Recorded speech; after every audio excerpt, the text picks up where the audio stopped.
أفلا يتدبرون القرآن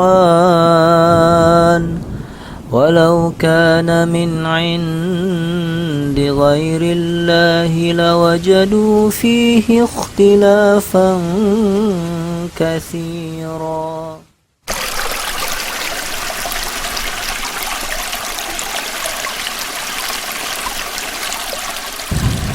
Assalamualaikum warahmatullahi wabarakatuh.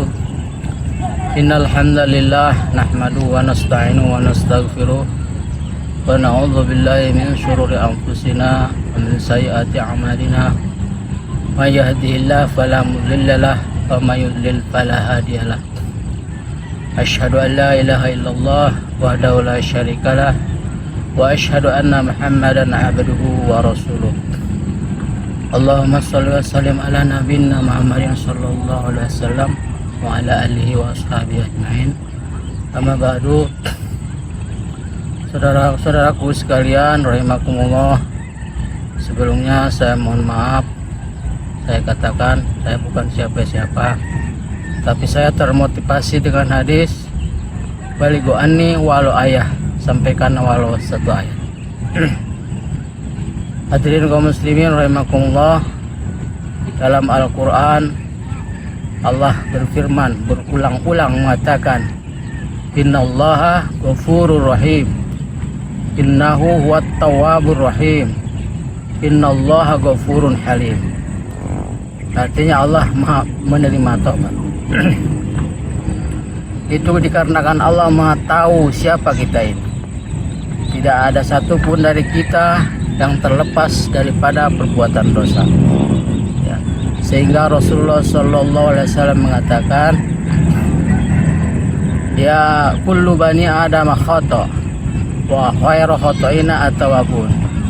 Setiap anak Adam itu berdosa, maka sebaik-baik orang yang berdosa itu adalah orang yang bertobat kepada Allah. Dan firman yang lain Allah mengatakan innallaha yuhibbut tawwabin wa yuhibbul mutatahhirin. Sesungguhnya Allah mencintai orang-orang yang bertobat.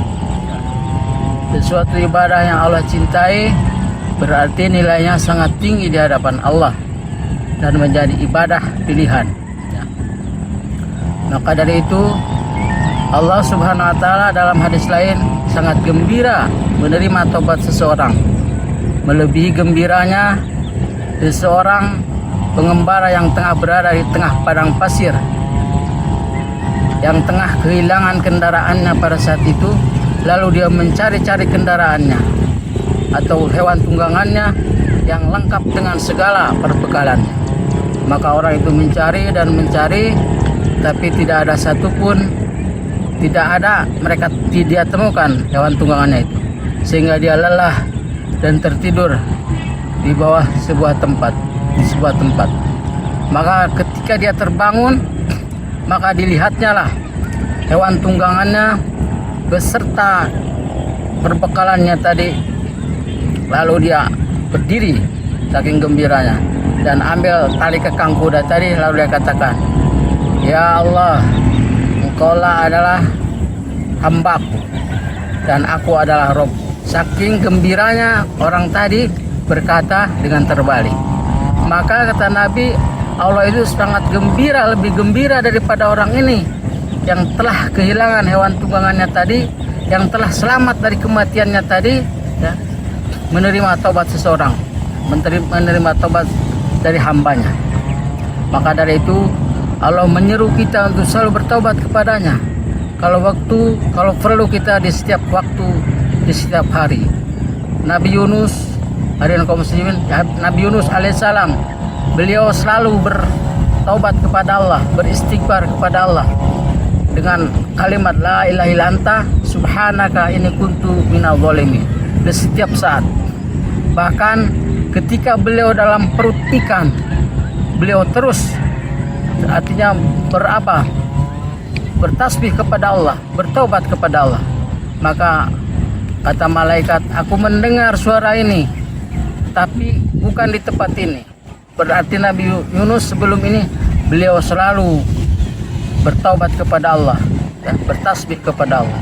Apalagi dengan kita ini, ya, dengan orang biasa yang pasti tiap hari kita akan terus melakukan kesalahan dan kezaliman kepada diri kita. Hadirin kaum muslimin, sabda Nabi, ada bagian atau keutamaan orang yang melazimkan istighfar. Di antaranya adalah Allah akan memberikan jalan keluar di setiap kesulitannya, dan Allah akan memberikan rezeki dari jalan yang tidak disangka-sangka. Satu kisah dikisahkan terjadi pada zaman imam besar yaitu Ahmad bin Hanbal.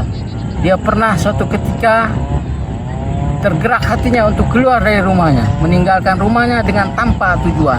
Lalu beliau berjalan sehingga menempuh beberapa kampung, dan sampailah di suatu kampung. Pada saat itu beliau kemalaman, ya. Lalu beliau singgah di suatu masjid. Lalu dia permisi untuk menginap di masjid itu, tapi penjaga masjid tadi tidak membolehkan. Maka setelah itu beliau keluar, maka jumpalah dia seorang pemuda. Dia katakan, "Wahai Tuan, nampaknya Tuan bukan orang dari sini. Ya, saya seorang musafir." Kata beliau, "Kalau begitu Tuan boleh menginap di rumah saya pada malam ini." Maka berangkatlah Imam Ahmad ini ke tempat pemuda yang tadi, orang tadi. Lalu dia menginap di rumahnya. Ketika di pagi harinya terdengarlah orang ini sedang bekerja, ya, membuat roti. Rupanya orang ini adalah membuat roti.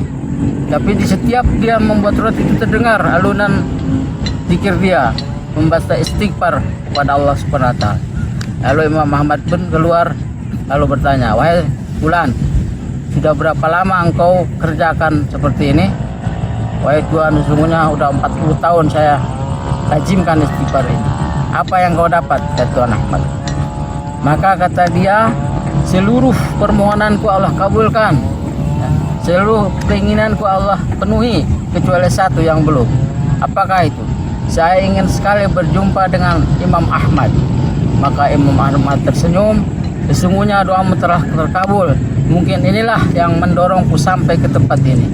Lalu orang ini pun gembira dan memeluk Imam Ahmad. Inilah suatu ketika seorang imam besar yang mulia bisa Allah datangkan ke tempat orang yang biasa-biasa saja, ya, karena dia melazimkan istighfar kepada Allah Subhanahu wa taala.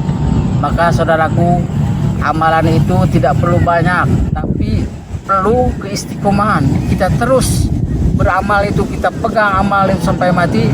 Maka mudah-mudahan amalan yang kita amalkan tadi akan menjadikan syafaat bagi kita di dunia dan di akhirat. Apalagi kita dengan memperbanyak istighfar, ya, akan banyak kita dapatkan keuntungan di dunia, apalagi nanti keuntungan di akhirat.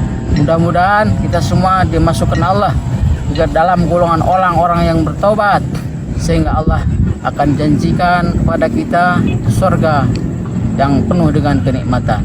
Mungkin inilah yang bisa saya sampaikan. Mudah-mudahan ada manfaatnya untuk kita semua, dan kita mendapatkan ilmu dari pertemuan ini.